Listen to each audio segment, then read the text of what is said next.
Yeah, financial expert Nick Foulks joining us now. Treat yourself. That's my motto. That's a lot of people's motto. Is it really? A lot of Okay. people's motto until that credit card bill comes, Right. and you're like, wow, I treated myself a little too much. What was that campaign slogan? Because you're worth it, because I'm worth it. Yeah, that's right. Close up. But anyway, as we heard the shoe drop when Nick walks in, we're like, oh boy. Oh, So there's 5 categories of friends, and some of these, like I've looked at some of these, we all have a friend who kind of falls in this category in terms of a drain on our wallet or a brain, if you will, to help us and kind of keep us in line. I like that. That was good, Mary. My first was the favorite, the Moocher. That's kind of an old school saying. My grandma used to say that, Moocher. Tell us what a Moocher is. Okay, so pretty much everybody has experienced a moocher in their life. It's the person that every time you seem to go out to lunch or coffee or what have you, they never have their wallet on them. They never have, But I'll get you next time. Yeah, can you pick it up this time? I don't have my wallet on me or something of that nature. Now, here's the thing. It's great to be generous. I love being generous and helping people out or things of that nature, but the important thing is at the same time, you have to draw the line. So what we say is count on cash. Here's what you do. When you're going to go out with somebody who always seems to let you pick up the tab, just let them know, I'm trying to stick to my budget. So I've been using a cash system to make sure I don't overspend on lunch. I only have enough for myself. I'm sorry. I can only pick up my own tab today. But then what do you do if they don't have money to pay for theirs? Are they back washing dishes? Yeah, you give them some palm olive and you walk away. That sounds like a you problem. That's That sounds like a you. Can you imagine if you or I ever said that to each other? I'm That stunned. sounds like a you problem. All right, how about the under-earner? Yeah, And what is this exactly? Because, they just don't earn as much as you? Yeah, the under-earner typically has, they're in a line of work oftentimes that they don't necessarily make as much as they would like to.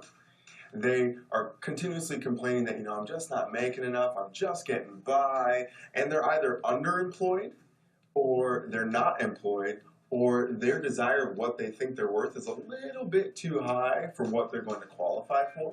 Right. Either way, they again are leaning on people around them to help pick up tabs, or they're always kind of talking about how tight the budget is in order to initiate someone else picking up expenses for them. So if you find yourself in that kind of situation, one of the things that we really help people focus on is you need to focus on yourself and your own budget. If somebody's an under-earner, again, it's great to be generous, right? But it's important for us to know our own boundaries. So do things that are what we call frugal fun. Have them over to your house to eat. Maybe you go hiking instead of going out to a restaurant. You go to an art fair instead of going out to movies or things of that nature. Things that are inexpensive where you can have frugal fun together. And if you're having them over, you serve the cheap stuff. And like you bring out the $2 Chuck wine and not the expensive, and you cap it because they'll go through bottle. I'm just saying. You are not Boone's. It sounds like you might have a lot of these relationships. I can be a Boone's Farm girl. I know. In a pinch, I can be a Boone's Farm. Gotcha. Yeah. Before we get to the penny picture, the overspender. So, boy, that's kind of a rare category, isn't there? Not as rare as you think. Really? You ever have that friend that always wants to call you and say, hey, let's go shopping together? Or let's go out to this, or let's go out to that. If you're going to go golfing with them, they always want to go to that really nice golf course. I see. Right, there are friends that I have like that where I'm like, I really can't afford that, but I'm going to up it just because that's their game. Yeah, if we're going to go out to eat, all of a sudden it's let's go to the really nice restaurant to go out to eat. Yeah. So now, what do you say? Yeah.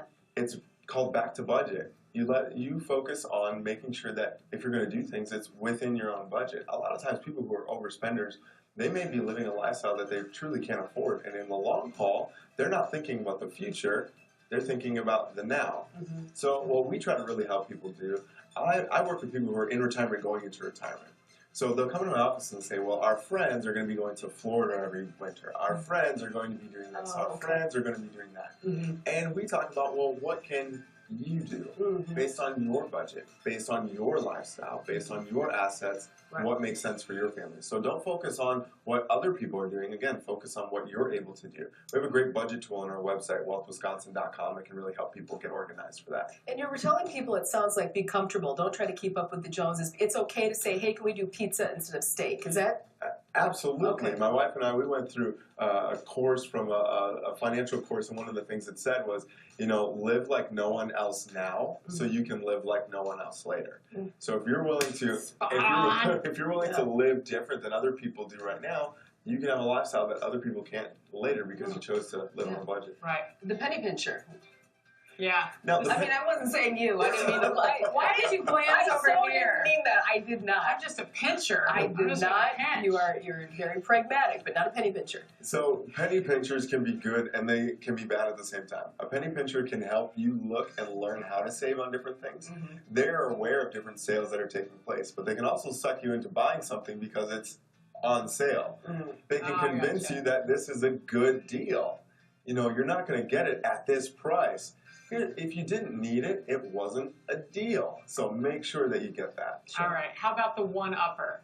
Somebody that wants to, sometimes that's with storytelling, and then other times that's just putting down more money. Yeah, exactly. You get the 50-inch TV. Oh, really? I got the 60-inch with the curved screen. They're always one-upping you. 4K. What is 4K? I don't even know. Yeah. I would just look back. That's too many pixels for me. But right. I got my glasses. I'm good. Again, it's about being comfortable in your own skin and realizing that you have to set in your own mind what makes sense for you and what makes sense for your family. Don't get caught into the one-upping position with somebody financially. It's so hard to do. I have a 4-inch heel. Oh, but I have 5. Yeah, but you have 6 shoes that are that color. Wait a minute. I didn't say that.